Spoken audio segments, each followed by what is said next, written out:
ஏற்கனவே புசி ஆனந்த் மற்றும் சிடிஆர் நிர்மல்குமார் மற்றும் மாவட்ட செயலாளராக இருக்கக்கூடிய மற்றும் அதுக்கு மேல 23 பேருக்கு மேல கிட்டத்தட்ட பாத்தீங்கன்னா 26 பேருக்கு மேல கேஸ் போட்டிருக்காங்க. கரூர் சம்பவத்துக்கு தாவேக்கானவரை சேர்ந்தவருக்கு மேல. இப்ப ஆதவ அர்ஜுனா அவங்க மேலே ஒரு கேஸ் போட்டிருக்காங்க. என்ன கேஸ் போட்டிருக்காங்க? வாங்க இந்த வீடியோல போய் பார்க்கலாம். அன்பு தமிழஞ்சங்களுக்கு பிரணவன் வணக்கங்க.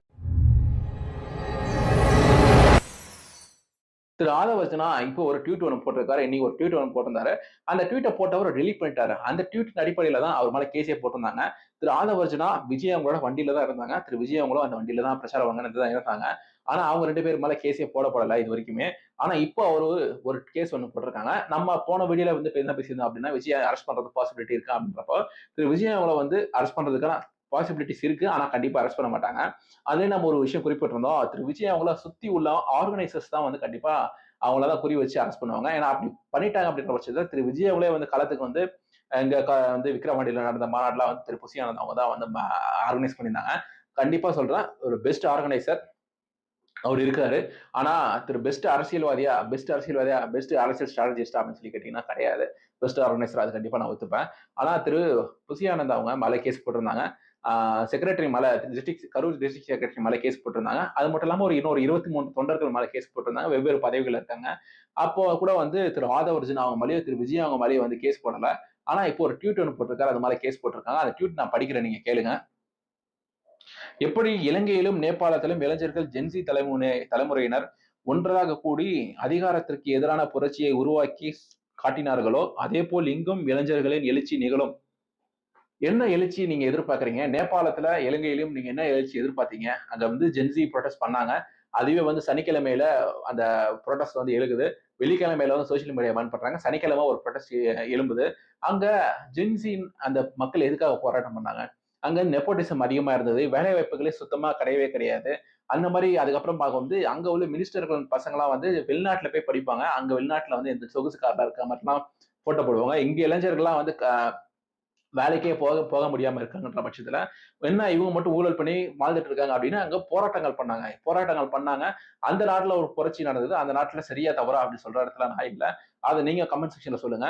அந்த நாட்டுல ஆயிரக்கணக்கான கோடி அது மட்டும் இல்லாம அந்த நாட்டுல தேர்ந்தெடுக்கப்பட்ட உறுப்பினர்கள் வந்து அந்த நாட்டை விட்டு ஓடி போற அளவுக்கு ஆனா அந்த மிலிட்டரியாலேயே வந்து பாதுகாப்பு கொடுக்க முடியாது அப்படின்னு சொன்னா மட்டும்தான் அவங்க நாட்டை விட்டே போவாங்க. அப்படின்ற கலவரம் அப்படின்ற பதட்டம் அந்த நாட்டுல உருவாச்சு. இலங்கையிலும் அதே மாதிரிதான் போராட்டங்கள் உண்டாச்சு. அங்க வந்து அடிப்படை வசதிகளுக்கே இம்போர்ட் பண்ற அளவுக்கு அந்த டாலர்ஸ்ன்றது அவங்க கிட்ட இல்ல. அடிப்படையில விலைவாசி ஜாஸ்தியா போயிட்டே இருந்தது. அங்க ஏதோ ஒரு 2 இடத்துல ஏதோ ஒரு விஷயம் இருந்தது. போராட்டங்கள் நடந்தது. இங்க உங்க கரூர்ல நடந்த மாநாடுல உங்களோட ஃபெயிலியர் இருக்கு. டிவிகே சைடுல நிறைய ஃபெயிலியர் இருக்கு. கவர்ன்மெண்ட் சைடுலயும் நிறைய ஃபெயிலியர் இருக்கு. டிஸ்ட்ரிக்ட் கலெக்டர்லாம் வந்து அண்ணாமலை அவங்க சொன்ன மாரி கண்டிப்பா இது பண்ணி ஆகணும். சஸ்பெண்ட் பண்ணி ஆகணும். அங்க வந்து நிறைய ஃபெயிலியர்ஸ் இருக்கு. அது கண்டிப்பா ஒத்துக்கலாம். ஆனா அந்த விஷயத்துக்குனால நீங்களே வந்து 8 மணிக்கு பேச வேண்டிய இடத்துக்கு 12 மணிக்கு வரீங்க. 8:50க்கு பனையூர்ல இருந்து கிளம்புறாங்க. இது நீங்க சொல்ல மாட்டீங்களா? அப்படின்ற கேள்விகள் இந்த மாரி ட்வீட் போட வந்து என்ன மாரி ஆட்களே வந்து கேட்க இது வரைக்குமே நான் அந்த கேள்விய கேட்கல. 8:50க்கு 8:15க்கு வந்து ஃபர்ஸ்ட் நாமக்கல்ல வந்து பேச வேண்டிய நீங்க 12 மணிக்கு வந்து பேசுறீங்க. இது எப்படி நீங்க வந்து தொண்டர் இங்க வந்து நீங்க 8 மணிக்கு தான் கிளம்புறீங்கன்னு சொல்லி சொல்றாங்க. அப்ப நீங்க நாமக்கல்ல வந்து எப்படி இருப்பீங்க? திருச்சி ஏர்போர்ட்ல போயிட்டு அங்கிருந்து சில மணி நேரங்கள் டிராவல் பண்ணி போகணும். அப்புறம் நீங்க கரூர்ல வந்து 12 மணிக்கு வந்து பேசுவீங்க அப்படின்னு சொன்ன இடத்துல, நீங்க வந்து எத்தன மணிக்கு போனீங்க? சாயந்தரம் 7 மணிக்கு போனீங்க. கரூர் டிஸ்ட்ரிக்ட் எல்லைக்குள்ள நீங்க 4 மணிக்கு போயிட்டீங்கன்னு எஃப்ஐஆர்ல குறிப்பிடுறாங்க. அப்ப 4 மணில இருந்து நீங்க 3 மணி நேரம், 3 1/4 மணி நேரம் அங்க வெயிட் பண்ணி தான் அந்த அந்த இடத்துக்கு இருந்து நீங்க அந்த இடத்துக்கு போயிருக்கீங்க. அப்ப கூட்டம் சேர விட்டு நீங்க போயிருக்கீங்க அப்படின்னு தான் நமக்கு தெரியுது. சோ இப்ப வந்து இந்த மாரி ஆட்கள் ஆதவர்ஜன மாரி ஆட்கள் வந்து இந்த மாரி ட்வீட் போடுவாங்க. அவங்க வந்து இப்ப இத கேட்டு ஒரு 10 பேர் வந்து வெளிய வராங்க. அவங்கள 10 பேர் அரெஸ்ட் பண்ணி உள்ள போடுறாங்க. அந்த 10 பேர் மேல எஃப்ஐஆர் போட்டாங்க அப்படின்னா, அந்த 10 பேரோட லைஃப் என்ன ஆகும்? நீங்க சொகுசா கார்ல ஏறிட்டு போயிடுவீங்க. இன்னைக்கு அந்த சொகுசு கார்ல போயிட்டு ஒரு பிரஸ் மீட்ட குடுத்துட்டு போயிட்டீங்க. இப்ப இது மாரி ஒரு 10 பேர் வந்து போராட்டம் பண்ணணும்னு நெனைக்கிறாங்க.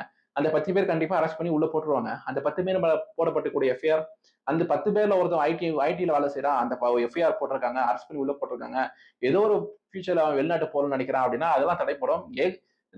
உங்க சொகுசு இதுக்காக நீங்க வந்து இந்த மாரி ஒரு ட்வீட் போட்டு கலவரத்த தூண்டு பண்ற அளவுக்கு விஷயங்கள் பேசுறாங்க.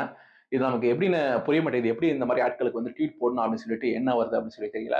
மக்களாகிய நீங்க தான் முடிவு பண்ணணும். கீழ கமெண்ட் செக்ஷன்ல உங்களோட கருத்த தெரிவிங்க. இன்னொரு வீடியோல பார்ப்போம். பை.